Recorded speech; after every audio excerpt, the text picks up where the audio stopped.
Let's get it. Hard throb never. So, how can 3% be responsible for all of these problems?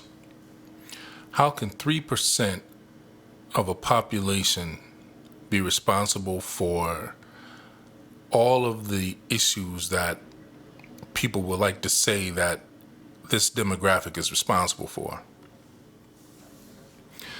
And I'm referring to American blacks and the fact that there are a lot of people who say that blacks cause a lot of issues in the United States.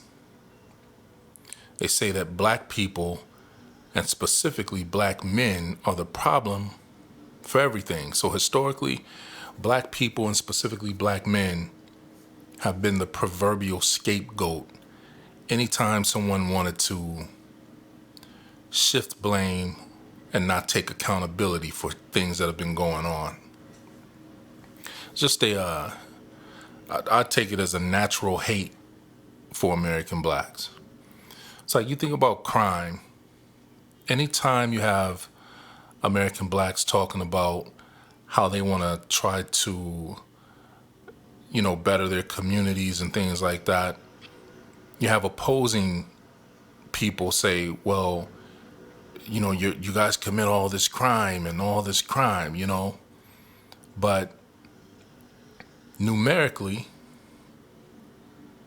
that's, almost impossible, if not just flat out impossible, because the American black population is only 13%, somewhere around there, 13, 14. And you split that in half between the men and the women, and then the men are only 6%.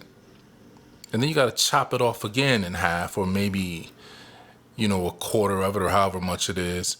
And then that goes down even further because half of that male population are going to be children.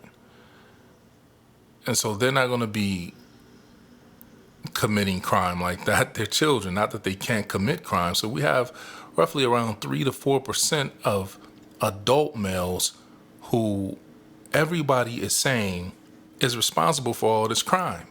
It doesn't make sense.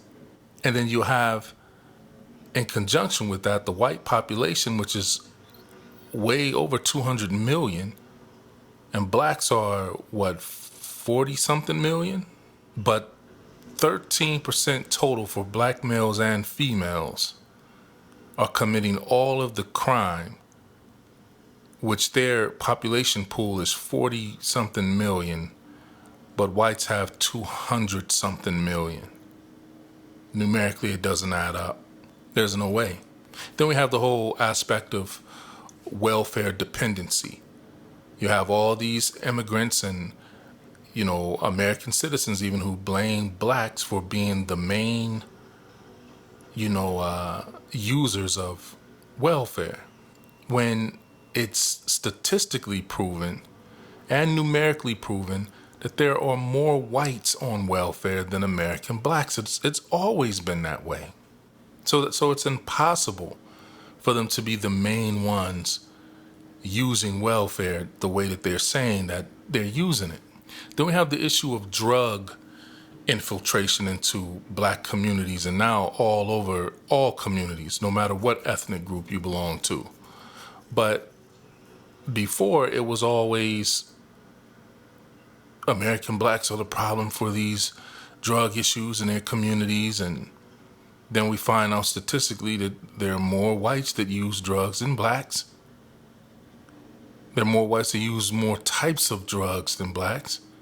And then numerically, it's impossible for black people to use more drugs than the rest of the demographics. Then we have the issue of when it comes to like the first drugs that were coming in, like heroin and cocaine and crack, there's no way that black people were the growers and harvesters of any of this stuff. So if they were selling it, who were they getting it from? You see, this just continues to shine light on the world of people, the world ethnic groups wanting to blame American blacks for everything, and they have no right and no actual means to do so. And the fact that it continues to be done, it only illustrates, as I said before, a general hatred towards American blacks. Then we talk about the education achievement gaps. That statistically, they'll say that American blacks fall behind on achievement and all,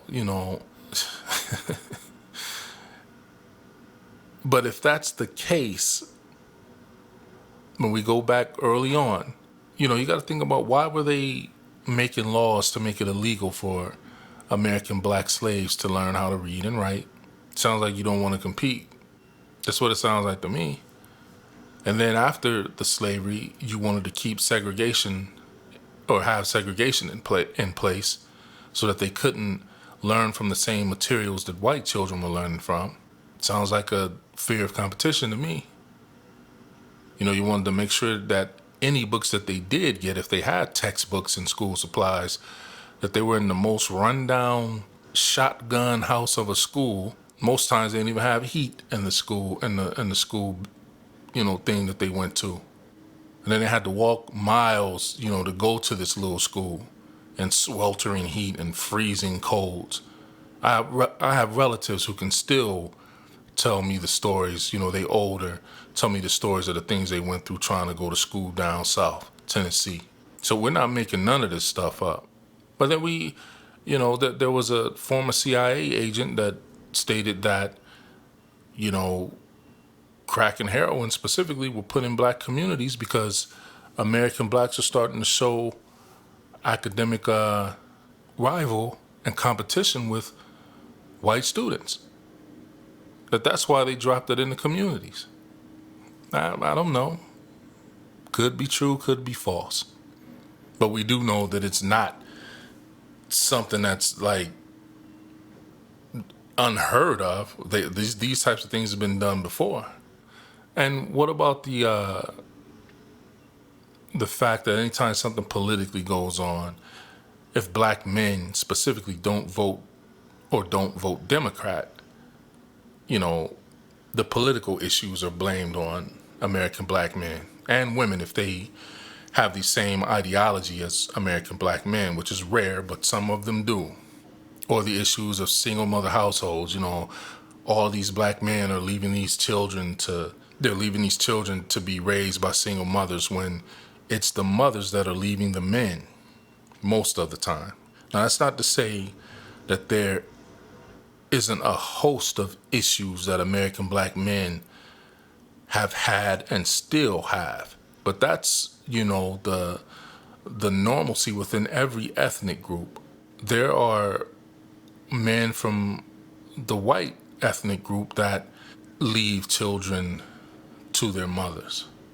Same with Hispanic, same with African, same with Asian, same with whatever. But for some reason, it's the American black ethnic group, specifically black males, that get blamed for all of these issues, and they act like all of the issues that are going on with American blacks, like American blacks invented these issues. Like American blacks have the power to control resources, to control the systemic obstacles that were placed in front of them for generations, and still so today. We still have issues of hostile racism and violent acts against American blacks. Rasheem Carter, anyone, down in Alabama. Are we talking about we still don't know what happened to him? Or the numerous men and women that have been found hanging from trees in various states, with the conclusion talking about it was suicide.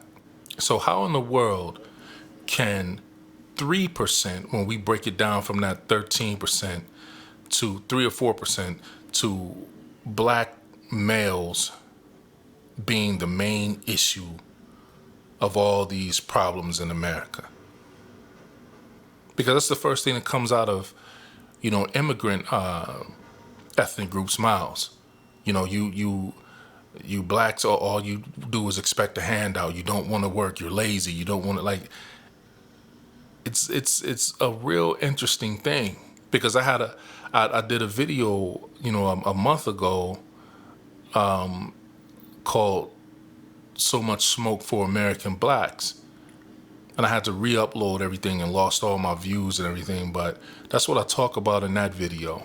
So these continued ideologies from other ethnic groups against American blacks, specifically American black males, I'm really curious. That's why I said I'm going to start like a global panel for all of the ethnic groups that have something to say about this to get up there and state your case.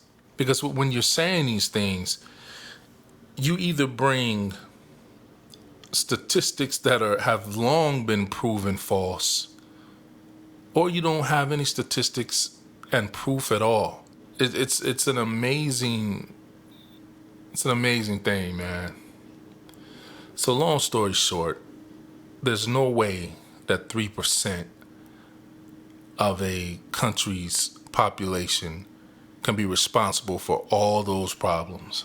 And if they are, why not just gracefully say, okay, we can't take you guys ruining our country like this anymore, or ruining the country like this anymore. You have the capacity by way of ships and planes and whatever else you got technology-wise to transport the people to a whole nother land and say, hey, look, we're going to let y'all get in your own land and do your own thing. This ain't working.